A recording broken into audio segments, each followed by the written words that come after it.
Hey, this is Jeff, and you joined me in the middle of escaping from Raven Rock because there's something here I've wanted to show you for a while, and a comment on one of my recent videos highlighted a potentially interesting wrinkle. Every time I get to this part, I have a sort of self-imposed minigame where I try to shoot down the Vertibirds as they fly off. The best weapon to do it depends on your preferences about the trade-off of weapon spread, fire rate, and damage per shot. I've splashed one with the Gauss rifle, and I did it once with the Chinese assault rifle, I think.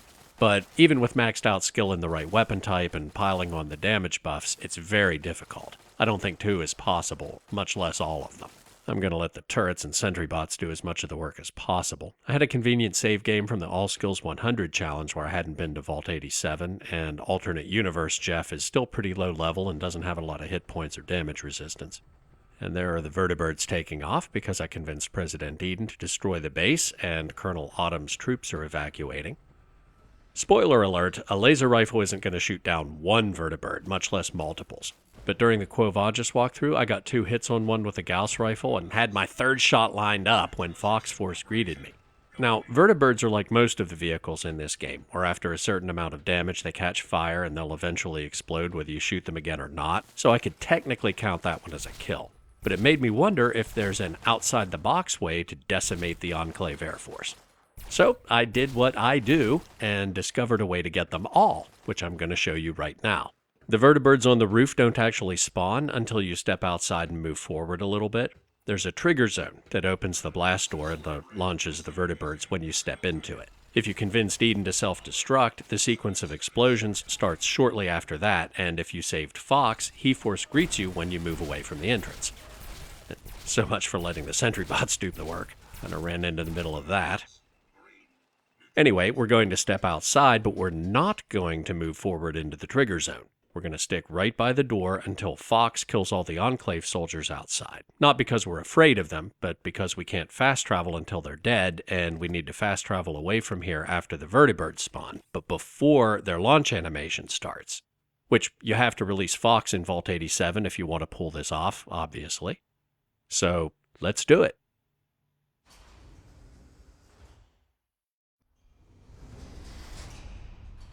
Yeah, you can see Fox and at least 2 Enclave soldiers on the compass, and I hear his Gatling laser.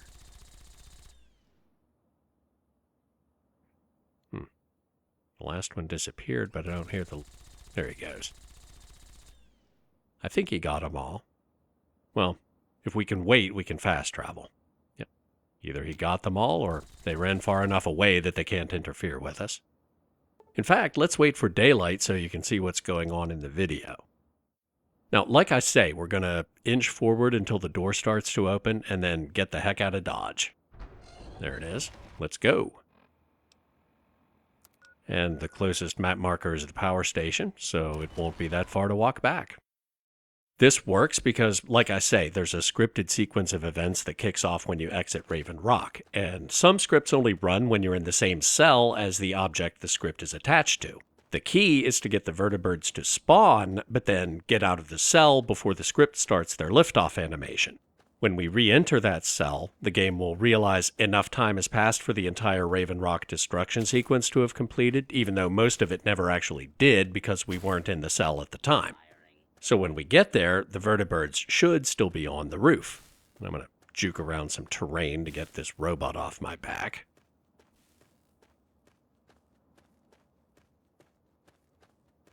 Anyway, I also mentioned that during my Quo Vadis walkthrough, Fox interrupted me, so I didn't get a clean kill on the Vertibird. I did put 2 shots into it with the Gauss rifle while doing Psycho, and it was on fire big time, so it was going down. But we didn't get to see the explosion on screen. So I did a little exploring in the area afterwards to see if I could find where they spawn and maybe get them in my sights a second or 2 earlier the next time I tried it.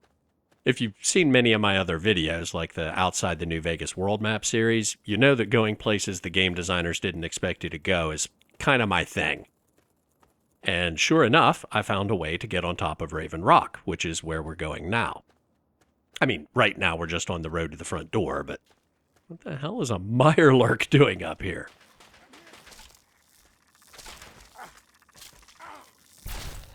Sorry, dude. If I'd have been shooting instead of blabbing, I might have been able to save you. Anyway, if you go to Raven Rock before the blast door opens, the vertibirds won't have spawned yet, so climbing on top of it won't get you anything. But if you let it open all the way and walk out to where Fox is waiting, Dogs.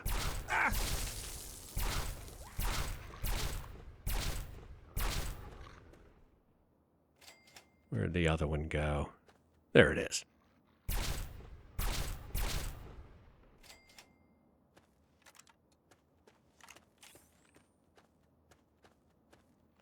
Anyway. Right before the gate, there's a path that leads up into the hills south of the entrance. Yeah, there's the gate. Looks like Fox took care of the Enclave soldiers. And here's the path west of the, I guess, parking lot. This is not the trickiest climbing I've ever had to do by far. When you see this fallen tree, you know you're in the right place. It's pretty easy, if you aren't trying to talk and jump at the same time, but there's no navigation data. You can tell because your companions get confused if they try to follow you up here, or, you can look in the construction kit.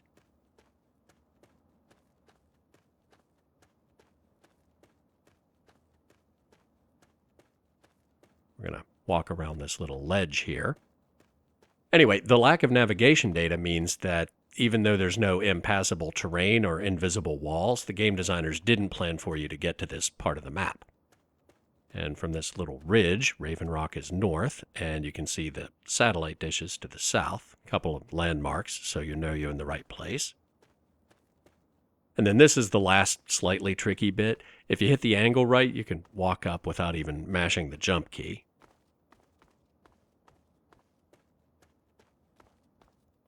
And once you're on top, just turn north and stick fairly close to the cliff edge. See if we can get up here.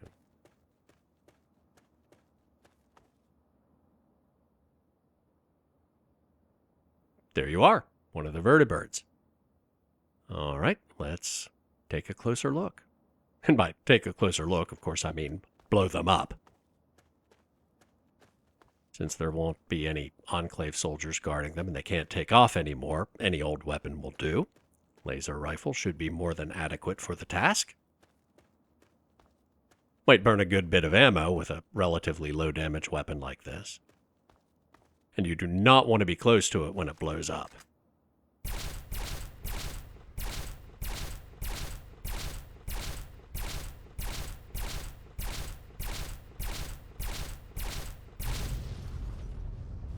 One down.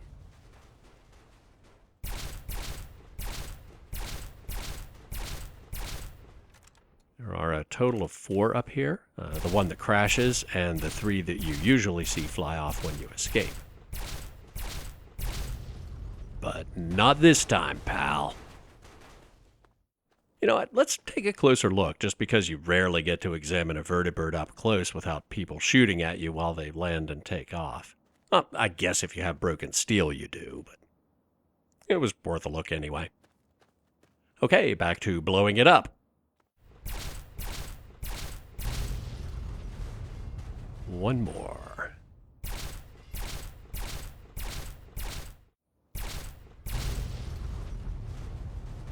Ah, that feels good. Now, there's only one problem with that. It's great that we've compromised the Enclave's air support capability, but even though Three Dog and the Brotherhood and everybody else will act as if Raven Rock's been destroyed, it really hasn't. We'll see if we can find a safe but short way down to the entrance, and you'll see what I mean. Looks doable. And there's Fox. My friend! I see I found you at last! Goodbye, my friend. Perhaps I will join you in the future, if your goals are virtuous enough to draw me away. Yeah, I was very careful to maintain neutral karma with this character, so I wouldn't constantly be getting attacked by Talon Company or regulators. So the entrance would normally be blocked by rubble if the script had finished, but now we can get back in. And you can see the Enclave soldiers are dead, but the sentry bots are fine, and there aren't any explosions or plasma venting or any of the special effects we saw on the way out. Which, I mean, you can't really read anything into this plot-wise because you're not supposed to be able to get back in, and this is all supposed to be buried under tons of rock. But if I'm imagining that I destroyed 4 vertibirds full of Autumn's mutineers before they could escape, then it feels like I actually left the bigger threat untouched, namely Eden and his robots. Speaking of which, here's the door to the control room, and it is also accessible. Eden himself is unresponsive.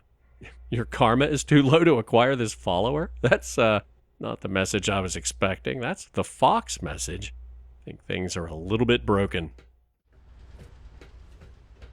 Ah, the door to level 2 requires a key, so that's as far as we can go. All right, back upstairs, and I'll see you outside. Now, that would have been the end, except for a comment on another video a few days ago, which led to the wrinkle I mentioned at the start of this one. To show you, I need to reload the save before I went to Vault 87. Be right back. And we're back, starting from the same save game, but instead of going into Vault 87, I came straight here to Raven Rock. Now, obviously, you're not supposed to be able to get in until the Enclave kidnaps you, and if we run over to the front door and click it, we'll get a message. This door is activated elsewhere, so we're locked out until we visit Vault 87. Or are we? The comment said the door will open if you shoot it with a flamer, which I tested, and to my surprise, it worked. So I did a little digging in the construction kit, and it turns out the door is a destructible object, just like vehicles, generators, and anything else you can blow up by shooting it. The script that handles the destruction of Raven Rock applies damage to the door, which makes the door explode in much the same way as a car or a vertibird. And as we just saw, it doesn't take much damage at all to destroy it. And it doesn't matter what you shoot it with, which is convenient since this character doesn't have a flamer, but a laser rifle works just as well. Now, when we enter the trigger zone near the actual door to the base, it'll spawn the vertibirds just the same as if we were coming out. And once again, we'll fast travel away before their liftoff animation starts. And you've seen this part before, so I'll see you on top.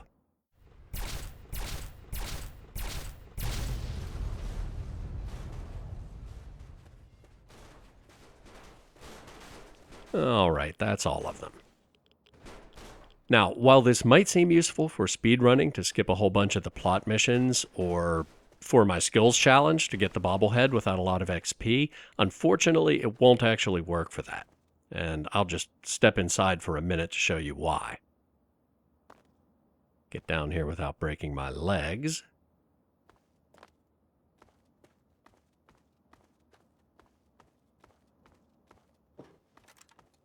We'll see that the door itself is actually open. You don't need a key. But right inside, there's an invisible wall that prevents you from accessing the rest of the level. It gets removed as part of the destruction sequence during your escape, and I haven't actually tested anything beyond this point because I'd have to go back to Lamplight and do all of Vault 87 and Raven Rock over again. Which I'm going to do right now, and see you on the other side. Here we are, back at the exit. Nothing unexpected happened. Convinced Eden to self-destruct. Didn't find a single laser rifle to repair this one this time. Burned more stim packs and ammo because I wasn't quite as cautious, but at any rate, this is the moment of truth.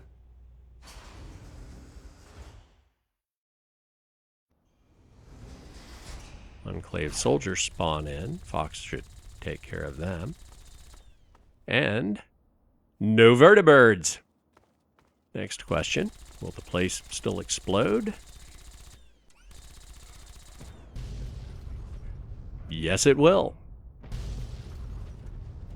My friend, I see I found you at last. Excellent.